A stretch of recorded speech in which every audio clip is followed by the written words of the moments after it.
At least 200 million women and girls globally face genital mutilation, according to a United Nations report, nearly 70 million more than previously estimated. The UN says it shows the need to try to end the practice, and UNICEF projects if current trends continue, the number of women and girls affected will rise significantly over the next 15 years. Communities which support genital mutilation often consider it a prerequisite for marriage.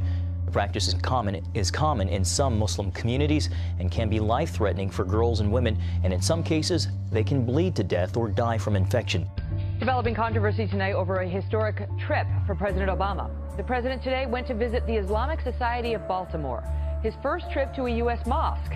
While the White House says this visit was about fighting intolerance, this particular mosque was once home to an imam with known ties to multiple terror Yesterday, Obama stirred the pot of intolerance at a Baltimore mosque. The Obama administration would have us all believe his speech is a needed effort to assure Muslim Americans that they will not be subjected to bigotry, while he shepherds in Syrian refugees into small American towns to fuel Sharia no-go areas akin to the rape and murder invasion being waged on Europe.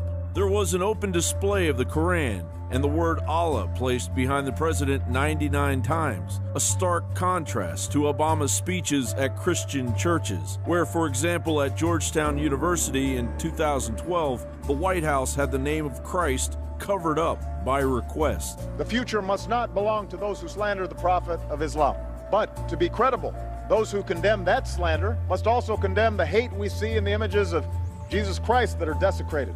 As the Holy Quran tells us, be conscious of God and speak always the truth.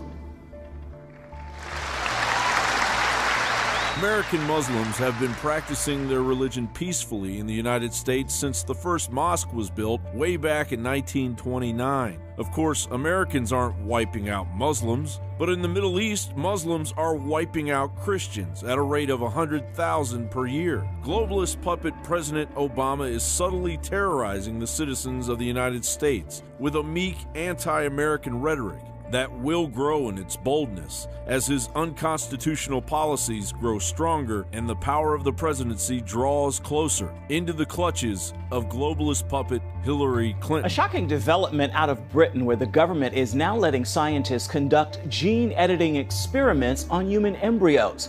Right now, the goal is not to produce modified babies, but to find answers to improve fertility treatments. The human embryos will be killed after each experiment. Opponents of the landmark decision say it could open the door to designer babies down the road. And they say it is already bad enough that human lives will now be created and destroyed for experiments. Of course we want therapeutic cures, but we don't do this at all costs. We don't do this disregarding life itself. That we don't do this thinking that we can experiment, we can create something, we can create an embryo at will. The move means British scientists will now be allowed to edit genes by deleting or replacing bits of DNA inside living human cells. The U.S. does not allow the use of federal funds for embryo modification, but there is no outright ban on gene editing. Now to that exclusive tonight, the prayer that would have been. ABC 15's John Erickson reporting in Tucson tonight with the Satanist group snubbed by the council's vote. And John, clearly this is not what they wanted. No, it really isn't. The Satanists say all they wanted to do was to have their chance to say the prayer at the city council meeting. They wanted to come from here in Tucson up to Phoenix and add to the diversity of prayers, they say, at the Phoenix City Council meeting. And here is Michelle Short. She is the Satanist who actually would have said the prayer. So tell me, do you worship the devil? No, sir. The Satanic Temple does not believe in any deities. We're actually atheistic. We consider Satan a metaphor, a symbol for the eternal rebel who is fighting against tyranny. So you don't believe in God, you don't believe in the devil, you don't believe in any God? That is correct. Nowakowski. No. Is this a win for you? What was your goal at the beginning of this? It's a win only in that it passes constitutional muster. So, what we would have preferred is to participate. That's all we asked for. What would we have heard February 17th at the Phoenix City Council meeting? Well, I can read to you the prayer that we had scheduled to read. It goes as follows. Let us stand now, unbowed and unfettered by arcane doctrines born of fearful minds in darkened times. Let us embrace the Luciferian impulse to eat of the tree of knowledge and dissipate our blissful and comforting delusions of old. Let us demand that individuals be judged for their concrete actions, not their fealty to arbitrary social norms and illusory categorizations. Let us reason our solutions with agnosticism in all things, holding fast only to that which is demonstrably true. Let us stand firm against any and all arbitrary authority that threatens the personal sovereignty of one or all. That which will not bend must break, and that which can be destroyed by truth should never be spared its demise. It is done. Hail Satan. Where hundreds of British forces are facing criminal investigation over 166 cases of alleged unlawful killing and maltreatment during the country's military involvement in Afghanistan. The British soldiers are accused of killing 52 Afghans in over a dozen separate incidents. The alleged abuses took place between 2011 and 2013.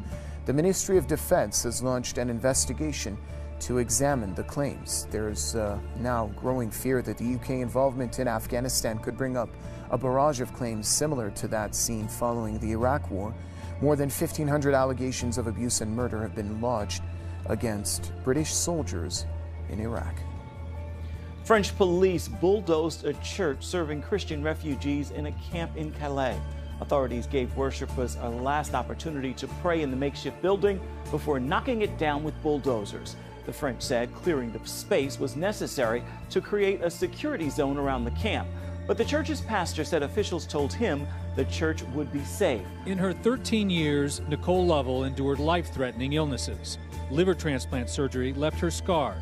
Medicine caused her to gain weight, says her stepmother, Terry Lovell. She would send me messages about the little girls picking on her at school, saying that she was fat. She would cry, didn't want to go to school. So the 7th grader sought a better life online. Against her father's wishes, she created numerous social media personas. She was able, at 13 years old, to go and set up profiles on Facebook that we had no idea about. And a minor should not be able to do that. But in this invisible world online that these kids are in, we have no idea who they're talking to. One person police believe she was talking to was her accused killer, 18-year-old David Eisenhower, possibly on the messaging app Kik. Kik allows its users to remain anonymous and send photos that aren't saved on the phone, leaving no trace. Jerice Colon is with the National Center for Missing and Exploited Children. Every phone, every social media site for that matter, has some sort of parental control, whether it's blocking software or if it's time limits that are set. And all those are great, but technology doesn't solve all the problems. Experts say parents need to take an aggressive role in knowing what their kids are doing online and who they're talking to, monitoring all social media activity, and even getting copies of every email and text. The Lovels say they wish they'd done more. This is awful. This is a tragedy. And it all could have been prevented. This morning, every parent's nightmare. Police in Florida releasing this cell phone video Monday to our affiliate WFTV, capturing a daycare worker appearing to physically abuse a child. Watch the moment the woman begins hitting a 4-year-old boy with stuffed animals, picking him up by his arms and legs, then tossing him roughly back to the ground. The things that run through my mind when I see that. I mean, I have a child. According to police, the woman in the video is 41-year-old Kimberly Reed, the director of Children's Palace Learning Center outside Orlando. Arrested on Friday, she now faces child abuse charges. It's very disturbing to watch a video like that. It almost makes you sick to your stomach to think that somebody could do something like that to a 4-year-old child. The people recording that cell phone video, Reed's own co-workers, eventually turning her into the Department of Children and Families after witnessing abuse they say had been going on for weeks. But police say Reed is defending her actions. She basically chalked it up to she was doing rough play. The daycare center now closed indefinitely. And Reed, she's scheduled to appear in court in 2 weeks. Marijuana shops in San Francisco are making the most of Super Bowl 50. They're selling pot with the names Carolina Cam Crush and Bronco Mile High. Technically, San Fran only allows marijuana for medical use, but apparently pot shops are offering promotions trying to boost business. Overall, the legal marijuana industry is raking in the cash. A new report from the ArcView Group shows legal marijuana sales grew to $5.4 billion last year. That's up nearly $1 billion from 2014. And demand isn't expected to decline either.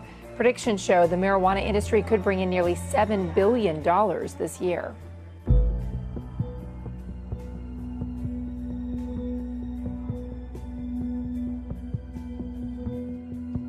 With his hands extended out of his driver's window, he was grabbed out, thrown to the ground, and struck 16 times in the head.